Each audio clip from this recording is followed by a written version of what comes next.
এমন একটা জিনিস যেখানে আসলে মন এমনিতেই ভালো হয়ে যায়। এখানে 4 বার না 400 বারও যদি আসি কখনো মন খারাপ লাগবে না বা বোর হব না। প্রত্যেকটা বিচের যে গর্জন, যে ভিউটা, এটা সত্যি অসাধারণ।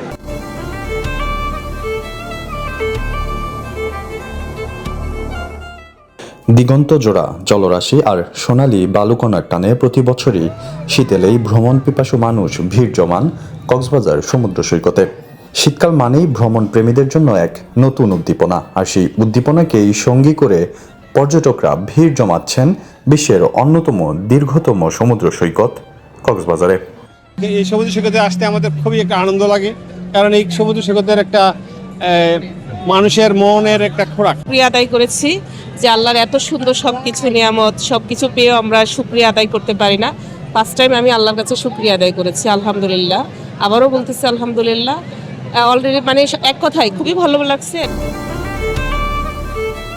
শীতের আগমনী বার্তায় যেন উৎসবের আমেজ লেগেছে সৈকতের প্রতিটি পয়েন্টে। বালুকা বেলায় পা রাখা, সমুদ্রের নোনা জলে গা ভাসানো, সর্বত্রই বাধাহীন উচ্ছ্বাসে মেতেছে পর্যটকরা।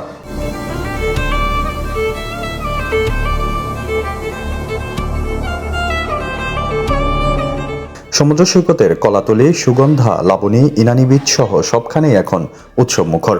প্রকৃতির অপরূপ সৌন্দর্যে আপন রূপে সেজেছে সমুদ্র সৈকতের প্রতিটি পয়েন্ট। আবহাওয়া ঠান্ডা থাকায় দিনভর সাগরে নামা বা সূর্যাস্ত দেখা পর্যটকরা উপভোগ করছেন প্রতিটি মুহূর্তে। যেরকম ভেবেছিলাম তার চেয়ে অনেক বেশি মনে হচ্ছে যে মানুষ ঘুরতে চলে আসছে।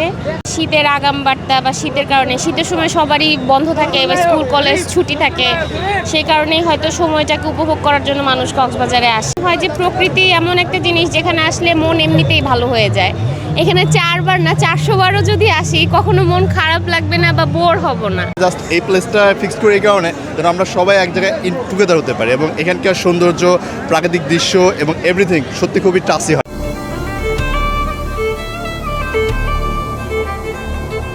সৈকতের এই আনন্দ উচ্ছ্বাস বলে দিচ্ছে প্রকৃতি আর মানুষের সম্পর্ক আজও কতটা অবিচ্ছেদ্য।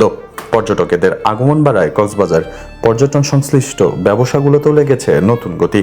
সব মিলিয়ে শীতকাল জুড়েই এই জনস্রোত বজায় থাকবে বলে মনে করছেন পর্যটন সংশ্লিষ্টরা।